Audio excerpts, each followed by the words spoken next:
Blog post time. We're going to talk about Super Scroll diamonds and the cost for that. We're also going to talk about the graphics update, and we're going to talk about the Sentinel orbs still being trash, but somehow they're way better than the Thanos orbs. First things first, we've got graphics update, and this has been very, very, very controversial, and we'll read why right here. But basically, this is causing problems with certain devices, and a lot of people just don't like the way it looks.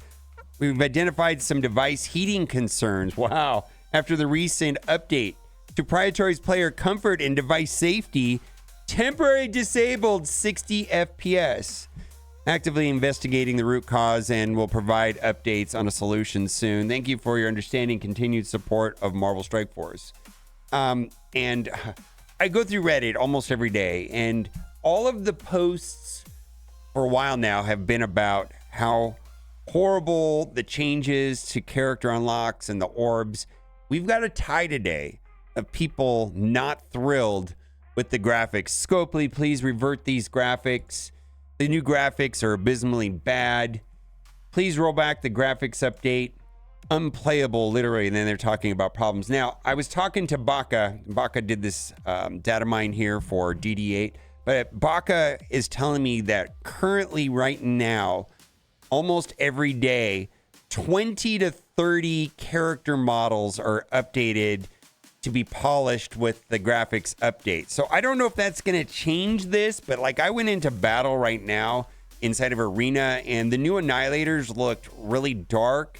And then like Mephisto looked like pink and washed out, and Apocalypse was all bright, and it just didn't make sense with the lighting. So I don't know what's going on. But, you know, if 20 to 30 characters a day are being updated, maybe it'll look better in a couple weeks. But that still doesn't fix this FPS problem and certain people having the game nearly unplayable. Now, DD8 is coming out on Monday. And, yeah, this is going to be a real hassle. Like, I'll just give you an example right here. This node right here has 2 Black Knights. Where is it? One of these nodes has 2 Black Knights. And Bach right here. So like they were talking about the last nodes being extremely challenging without Super Scroll and Mephisto. Well, no kidding. Double Black Knights.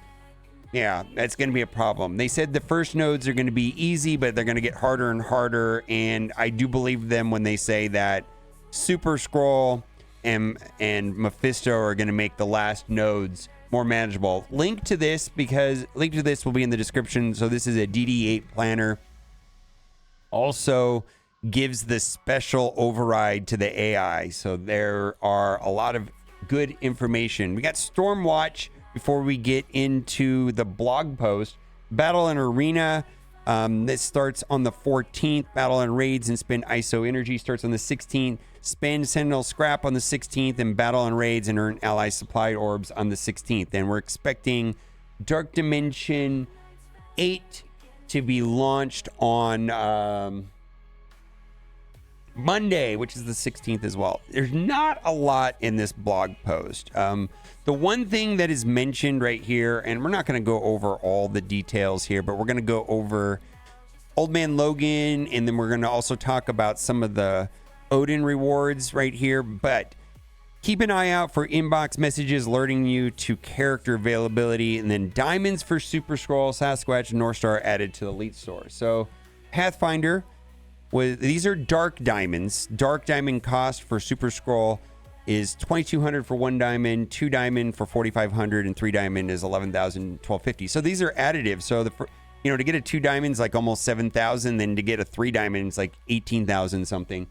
So for me, I think I could justify doing 2 diamond. A lot of people saying that Super Scroll is not good anymore. And my experience has been with this type of situation is that when a character is very good on defense, eventually over the time, they sell us characters that are partial solutions to Super Scroll, and then they no longer remain effective on defense, but then they become absolute monsters still on offense. Think about it like this. Apocalypse has been used on offense for a while now. Super Scroll is going to be moved to offense as well. He's still going to be good on offense. So for me, I think 1 diamond's a no-brainer, and I may go for the 2 diamond when I get the things. The problem with this currency is the large bulk of it comes in like at the end of the Crucible seasons, and they do not sell this inexpensively. I think the anchor pricing on it is like $100 for 1,800. So no, and then you also got to wonder about when Old Man Logan's going to be available. I actually probably more inclined to do diamonds on Old Man Logan than Super Scroll. Let's go back to the blog post. We've got some information here about the Odin event. Now, limited time Valhalla milestone. So this is going to be where getting up to 7 stars is going to happen. And this is going to be limited time. So people that are able to get through Dark Dimension 8 early are going to be able to get higher red stars for Odin. It's just that simple. And this event right here will be ending on the 15th. Let me switch to the other side of the screen. On the 15th. Originally, this artwork or this said the 14th, but now it's been updated to say the 15th. So just, people that get through it first are going to have more access to higher red stars on Odin. And then lastly, they are mentioning that Old Man Logan trials are coming back on Monday. And the main thing about this is that they're getting rid of the leaderboards, and it's going to, I don't know, the way the system that like Morgan Le Fay is. And so there's no more Logans and no more leaderboards, and there will just be milestones where tokens are awarded to get the character to the respective yellow stars. We'll have to see how that plays out. And that is about it for the blog post. There, I do wanted to say one more thing before we go. Is there's something very important on Odin's kit that I just want to point out to people. It's in his special right here. If this character has used their basic counterattack or assist, clear all battlefield effects on enemy side and apply the battlefield effect All Father's Fury to enemy side. The key word here is if. This is kind of a big deal. So optimally, the way that Odin plays out is that you have a character that is faster than Odin. Odin's 128. That character goes first, and then Odin has an assist now, right? On ally turn, gain assist now. Then that triggers this special working correctly. Let me tell you this, based on what I've read here on the kit, if you use the special before you have done this right here, it kind of wastes the special and the whole effect. So if you're in a situation where you're playing with a team and the fastest character in the team gets rewound and your Odin goes first on the team, first act, you almost have to do the basic. And so the AI won't do that. So I think there's going to be reasonable solutions to defeat Odin. One of them is going to be possibly like Echo, which my understanding is there was some confusion on the difference between this assist now and then right here, the assist chance. But that was changed, I believe, in a Cosmic Crucible for room rolls. And my understanding is assist now and assist chance are one and the same. But maybe, Echo's a useless character. She's just anti-assist on a stick, right? But, if Odin's on defense and you stop the assist from happening and Odin wastes his special because he didn't do it correctly, well, there you go. And then, of course, Black Panther Shuri does something similar inside of Crucible. So I feel like we'll have to play it once Odin's into the game. And, I need to test it for sure. But I feel like there are going to be solutions for Odin. The other thing, too, is I'm just doing the math. Given that Odin is most likely going to work optimally if another character goes first, I don't see how that's going to work with Asgardians. I just don't. I know that a lot of people are going to want to build an Asgardian team, but I don't know. I think you're going to be better served with a super fast character that goes so that way the special procs correctly. What's scarier than Friday the 13th? The Marvel Strike Force blog post. What a nerd. I don't like that guy. And then lastly, I just wanted to go over the hot topic that is still continuing on Reddit, and I'm glad that you guys are continuing to post here.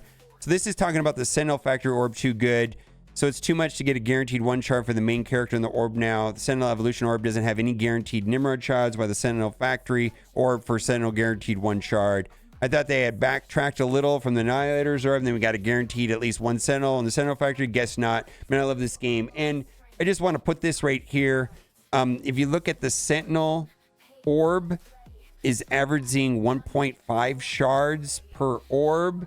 I haven't seen what the expected amount of orbs is, but the orbs seem to be a tad better. And then the Nimrod has 0.8 per orb. Now, I don't know what this meat looks like for a Mega Sentinel, because in the Annihilator series, in-game Thanos, his average shards, not shards, average shards ended up being like 0.23. All right. Hence,